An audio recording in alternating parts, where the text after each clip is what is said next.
Good evening and thank you for joining us for this 13 Plus FastCast. I'm Mary Coleman. We want to jump into some of your news headlines this evening. This story is on our website. It is regarding an investigation involving students at Saguaro High School. We are continuing to follow an incident reported to Saguaro High School's administration regarding the football program. TUSD says there's a video circulating depicting a certain simulated acts. The district says the students involved are being held accountable and facing disciplinary action by the Saguaro High School football program, as well as additional disciplinary consequences assigned for violating the district's student code of conduct. We are told 14 players on the team have been suspended tonight. We do have a crew at tonight's game gathering details and reaction from students and parents. That'll all be ahead on 13 News live at 10 this evening. Well, after decades of planning and a 7-year journey to space, we are less than 2 days away from seeing the University of Arizona-led OSIRIS-REx mission return to Earth with asteroid samples that could give us answers about the beginning of life. 13 News reporter Catherine Patterson has that story for us tonight. It's one small step for the University of Arizona. It's a homegrown Tucson University of Arizona mission with our partners, but it means a lot to the local community too. We kind of feel like we're bringing the mission home by bringing the samples back to the university. And one giant leap for mankind. We expect that the material that's contained within the sample return capsule will in part help us rewrite the textbooks on our understanding of chemistry in the early solar system. For the last 7 years, the OSIRIS-REx spacecraft has traveled tens of thousands of miles to the asteroid Bennu and grabbed samples of rock. Scientists believe that rock contains material left over from when the planets in our solar system were formed billions of years ago. And in just a few days, they'll know for sure. And we know that the asteroid is carbon rich, but we don't know how much amino acids may be found in specific chemistries that may actually have made their way to Earth early in Earth's history to seed basically the foundation of life. But until then, they're playing the waiting game. A little bit tired in the run-up to getting everything ready, excited, also a little bit stressed and anxious, but I think we're all just ready to have those samples be on the grind and start working on them. The capsule carrying those asteroid samples will arrive at the Utah Test and Training Range in Utah's West Desert on Sunday morning at 7:55 a.m. Tucson time. Scientists will retrieve it and send those samples to the Johnson Space Center to be preserved and curated for scientists. Doing our thing in the laboratories and trying to crack open the secrets that Bennu has to offer about our solar system. And while they plan to analyze these samples for the next 2 years, their impact will go far beyond that time frame. There are going to be scientists that are born on Sunday. I have no doubt that there's someone who will be born on Sunday, this day that these samples return, and will develop a career and interest in science and will one day analyze the samples that come back using techniques that have yet to be developed to answer questions that have yet to be asked.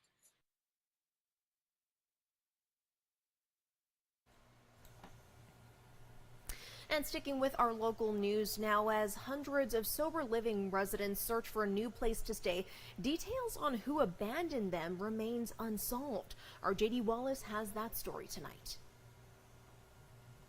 Just how hundreds of people came to call the Ocotillo Apartments and Hotel home sounds suspect. I was actually walking by one day and they pulled me over and asked me that they would give me $50 if I wanted to come stay here at a hotel. The notice to hundreds of residents like Belinda Gallardo that Ocotillo would no longer house them had Tucson police there Wednesday to make sure whatever happened was peaceful, and at least 15 organizations there offered help, including Pasquayaki and Tohono O'odham nations. The state attorney general's office and the Arizona Healthcare Cost Containment System have been tracking potential Medicaid fraud involving American Indian Health Plan recipients and then suspending Medicaid funding to those providers. Is one of the biggest scandals in the history of the state of Arizona. Management and residents said the program was called Happy Times, but Axis says it has no record of a Happy Times. Ocotillo management did not speak on camera Wednesday, but allowed this picture of a letter to program participants, which at the bottom says, "Attention, New Direction Program."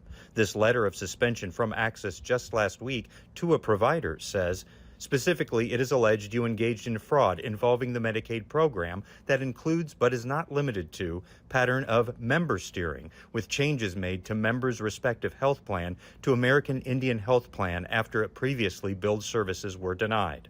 Axis has said that the sheer number of suspensions they issued means they have a lot of investigating to track what programs hundreds of providers were conducting. Axis started its crackdown in May, and this summer the payments to Ocotillo became late and ultimately disappeared. Management says they're owed more than $360,000, and now hundreds of residents, some who were homeless, must either pay to stay or find new homes.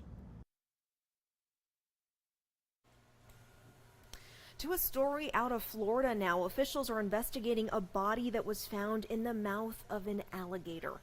That body was found in Pinellas County this afternoon in a park with a lake. That's just some incredible video we are seeing here. A witness saw the big gator with a body in its mouth, so he called police. The 13-foot gator was, quote, humanely killed by officials. Authorities have not given any details about the person found in that lake. And F-35s are only available to fly just 55% of the time, and 73% of the time it's hard to get hands on the right replacement parts needed to fix them. That's according to a new congressional audit on the difficulties of maintaining the fighter jets. The report was released yesterday by the Government Accountability Office and comes days after a $100 million F-35B jet crashed in South Carolina. The warplane's pilot, who had been on a training mission, ejected safely, but the Marine Corps is currently looking into what went wrong.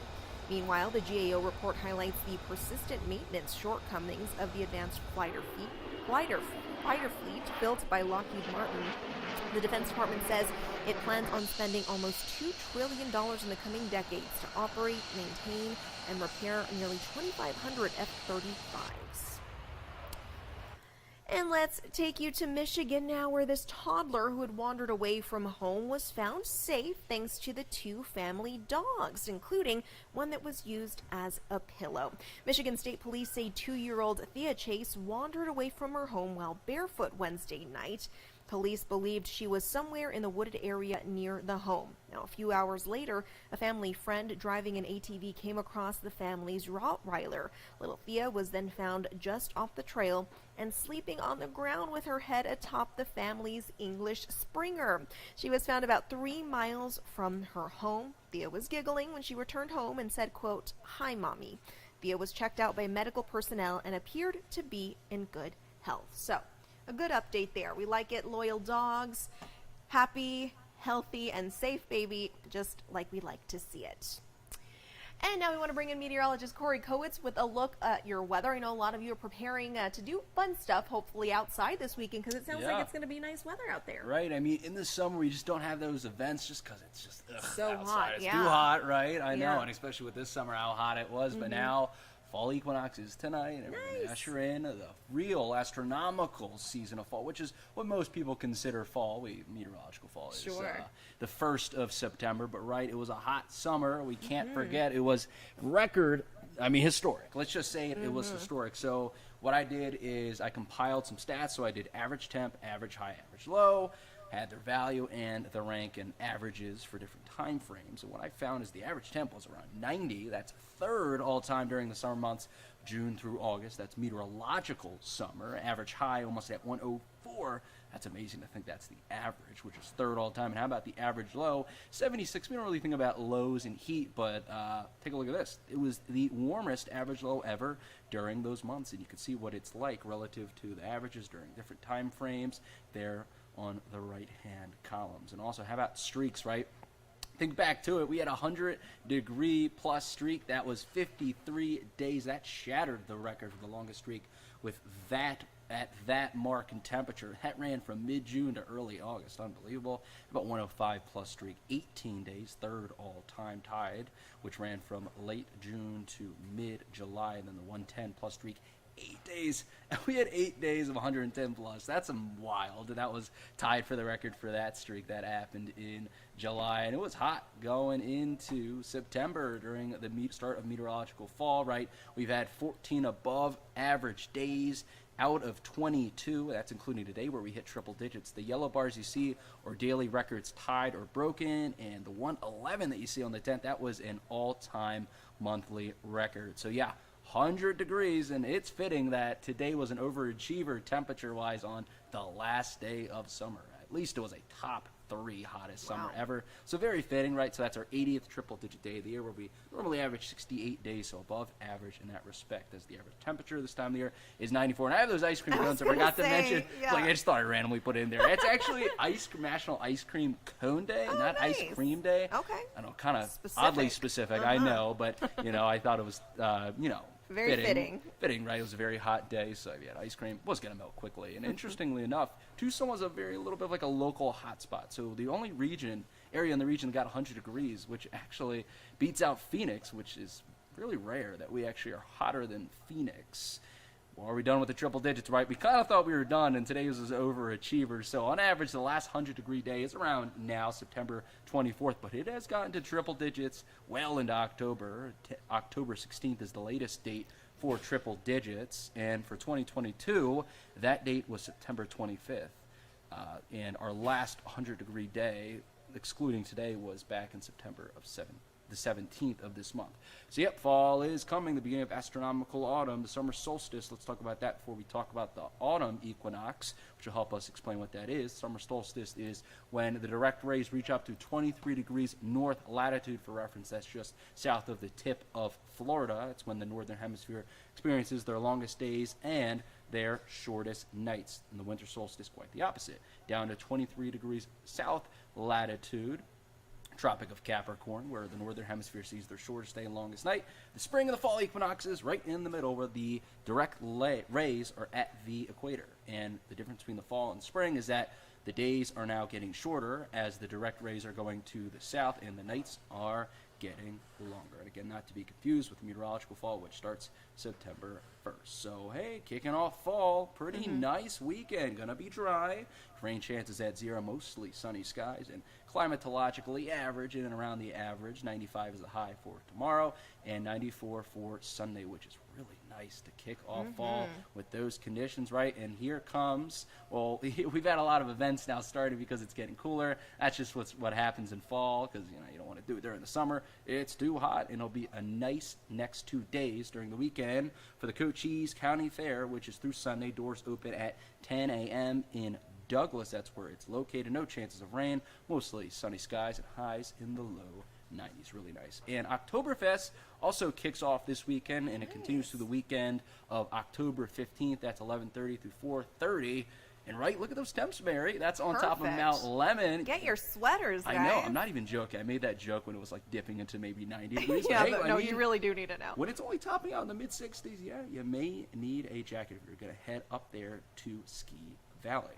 Overall, these are your temperature normals through the end of September. You can see those crash really a lot as you head through the fall till late November. How about down to the low 90s as your average high and the mid-40s as your average low. And overall, we're going to see temperatures around average for the start of our fall this weekend. A little bit of a heat up, may get the triple digits, but we're not forecasting it. So remaining climatologically hot through that time period. And you can see what the averages are for September, October, and November in terms of temperature and rainfall. And take a look at rainfall, right? It really drops off into October and November. And to explain that, I have to explain what monsoon is, because it's has to do with monsoon season in terms of the monsoon storms going away. So in June, we have that high pressure over us that suppresses storms, but when that high pressure moves to the north, that allows Gulf moisture to be ushered in, and some moisture to be ushered in from the south, from tropical systems in the Gulf of California. You need moisture to get storms going, and that's exactly what you have in July. That pattern persists through August, so you see a rainy July and August.